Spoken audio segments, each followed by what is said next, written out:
नमस्कार दोस्तों, स्वागत है आपका अपने चैनल फाइनल स्टडी पे। तो बिहार स्टेट से एसटीईटी से रिलेटेड जो अब तक की अपडेट है, जिसमें कि आपको पता चल ही गया होगा कि दिसंबर तक यहाँ पे छठे चरण का जो प्रक्रिया है वो चलना है। फिर जाके आप समझ ही सकते हो कि जनवरी या फरवरी या मार्च तक भी नियुक्ति देने की जो ये नियुक्ति पत्र देने की जो प्रक्रिया होती है वो चलती रहेगी। तो यानी कि सरकार ने कुल मिला के अपने मंसूबे में वे कामयाब रहे हैं कि उन्होंने एसटीईटी का जो रिजल्ट के साथ-साथ जो सारा प्रोसेस है उसको डिले कर दिया है। और इसको करने के पीछे उन्होंने सबसे पहले अपना जो काम किया, उन्होंने 2 छात्रों को 2 भागों में बाँट दिया ताकि भीड़ को 2 भागों में करके उन दोनों में लड़ा दिया जाए। तो इस तरह से ही अभी आप ऑन फील्ड देख रहे होंगे कि मेरिट वाले अभ्यर्थी अपनी अलग डिमांड को लेके सड़क पे हैं, नॉन मेरिट वाले अलग डिमांड को लेके हैं। जबकि वो दोनों क्वालिफ़ाइड हैं, फिर भी एक दूसरे के सामने आमने-सामने आ गए हैं, जिस वजह से मामला कोर्ट तक भी चला गया है। तो यहाँ पे आप देख सकते हो कि आज के हिंदुस्तान में सूबे में प्रारंभिक शिक्षकों का जो काउंसलिंग का जो सेकंड जो काउंसलिंग है वो शुरू हो चुका है। तो ये चलता रहेगा और इस हिसाब से आप यहाँ पे ये भी देख सकते हो, शिक्षकों की कमी से 3 आयुर्वेदिक कॉलेज बंद। यहाँ पे शिक्षकों की कमी आयुर्वेदिक कॉलेजों में भी देखी जा रही है। तो यहाँ पे आज हम विशेष रूप से बात करेंगे बिहार एसटीईटी से रिलेटेड कि आखिर क्या कुछ इसमें हो सकता है, क्या कुछ इसमें किया आगे जा सकता है और क्या किन चीज़ों पे ध्यान देने की ज़रूरत है। तो सबसे पहले हम बात करेंगे यूनिटी की। तो यूनिटी यहाँ पे क्वालिफ़ाइड वालों में बिल्कुल भी नहीं दिखने को मिल रही है, जबकि सारे टेलीग्राम से लेके व्हाट्सएप पे ग्रुप जहाँ भी ये सारे लोग हैं, इन सबको साथ आना होगा और साथ होके ही आंदोलन करना होगा। जैसे कि आपने देखा होगा कि छठे चरण वाले सड़क पे आके उन्होंने आंदोलन किया था और तब जाके उन्होंने लाठियाँ खाई, काफ़ी कुछ हुए उन लोगों के साथ, तब जाके ये सारी प्रक्रिया शुरू हुई हैं। इनमें भी बिहार के पटना से लेकर दिल्ली तक के नेताओं ने इसके खिलाफ मोर्चा खोला, तब जाके ये बहालियाँ शुरू हुई हैं। तो यहाँ पे आपने देख रहे हो कि ये 7वें चरण का नाम देकर जो ये बिहार एसटीईटी प्रक्रिया को जो लटकाया गया है, इसमें सरकार की यही मंशा ही थी जो इसे डिले किया जाए और इसके लिए इन्होंने अपना वो बढ़-चढ़ के उन्होंने अपना वो सारा प्लान उस तरह से एग्जीक्यूट किया जिससे कि ये प्रक्रिया आगे बढ़ सके।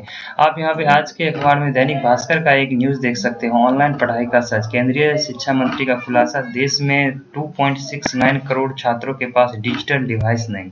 इनमें बिहार के 1.43 करोड़, यानी कि अगर आप पौने 3 करोड़ का जो ये डाटा दिया गया है, जिसमें कि लगभग 1.5 करोड़ छात्र जो कि बिहार से ही हैं, जिनके पास डिजिटल डिवाइस ही नहीं है ताकि जिससे कि वो पढ़ाई कर सकें। तो इसमें अगर आप देखो तो केंद्र सरकार के मुताबिक देश के 24 राज्यों में 2.69 करोड़ स्कूली छात्रों के पास डिजिटल उपकरण, स्मार्टफोन,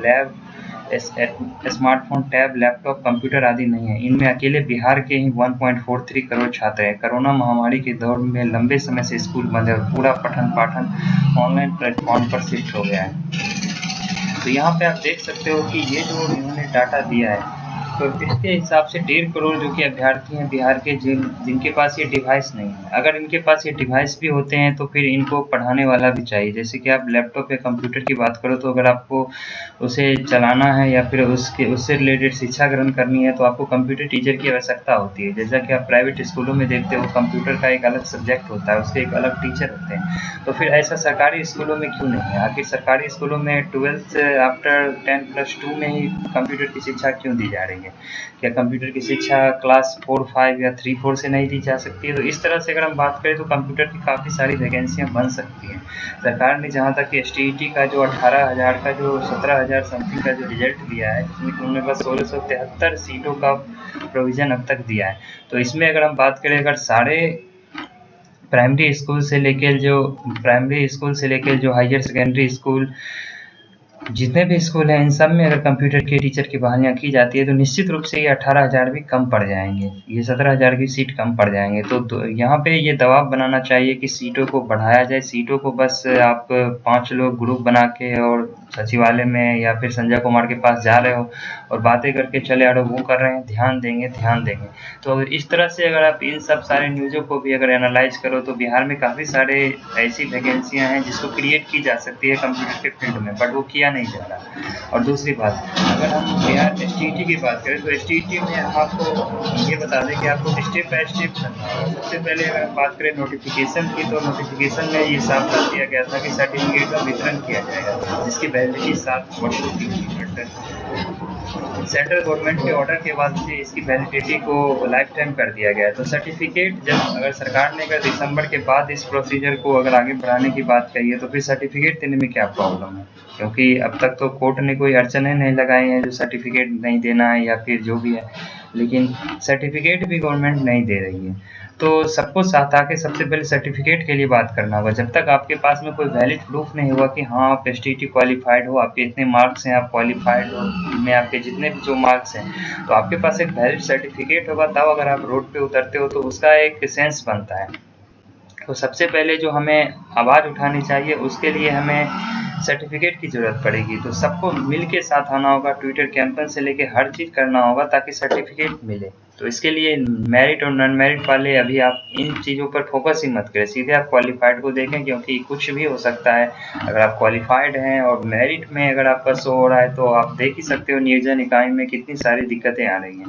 तो वहाँ पे ज़रूरी नहीं है कि आपका इजीली सिलेक्शन हो ही जाए। एकेडमिक की मार्क्स की यहाँ पे बात की जा रही है, तो एकेडमिक मार्क्स की बात की जा रही है तो उसमें यहाँ पे STET का मार्क्स फिर उतना वैल्यू करता नहीं है। तो इस हिसाब से हमें सर्टिफिकेट पे मिल के साथ आना होगा। Qualified merit list and qualified not in merit list दोनों को साथ होना होगा, तभी बात बनेगी। जब तक सर्टिफिकेट हाथ में नहीं आता है तब तक आप ऐसे ही वो सर्टिफिकेट, वो अपना मार्कशीट या रिजल्ट शीट लेके आप रोड पे चिल्लाते रहो। आप क्या देख रहे हो, क्या हो रहा है इससे? अभी तक तो बस 2-4 बयानबाजियां चल रही है पेपर में, रोज कुछ न्यूज इससे रिलेटेड, कुछ पॉजिटिव न्यूज आ नहीं रही है जिससे कि छात्रों में एक संतोष की भावना है। लेकिन यहाँ पे असंतोष फैलता जा रहा है, विपक्ष के नेता से लेके हर कोई बयानबाजी कर रहा है, लेकिन इस पे कोई वो डेवलपमेंट नहीं हो रहा है जो होना चाहिए। तो सबसे पहले मेरे हिसाब से बात सर्टिफिकेट की होनी चाहिए। सर्टिफिकेट आने के बाद फिर नियुक्ति की प्रक्रिया होनी चाहिए, नियोजन नहीं नियुक्ति की बात होनी चाहिए। तो उसके लिए पहले आपको सर्टिफिकेट के लिए साथ आना होगा। तो मेरा आप सबसे अनुरोध है कि सर्टिफिकेट के लिए एक साथ आवाज़ उठाएं। ट्विटर कैंपेन और जो भी सड़कों पे आंदोलन की प्रक्रिया है या जो भी है उसके लिए साथ आना होगा। अगर आप अलग अलग फाइट करेंगे तो ये प्रोसीजर काफ़ी लंबा जाएगा और कोई इसका पता भी नहीं चलेगा कि आखिर ये कितने दिनों तक है, कब तक ये खींचा चला जाएगा। तो आशा करता हूँ कि मेरे द्वारा दी गई जानकारी से आपको समझ आ चुका होगा कि मेरे कहने का क्या सेंस है। तो इस चैनल पे अगर आप नए हैं तो चैनल को ज़रूर सब्सक्राइब करें। STET के जो भी ज़रूरी अपडेट होंगे वो इस चैनल पे हम ज़रूर लेके आएंगे। तब तक के लिए धन्यवाद।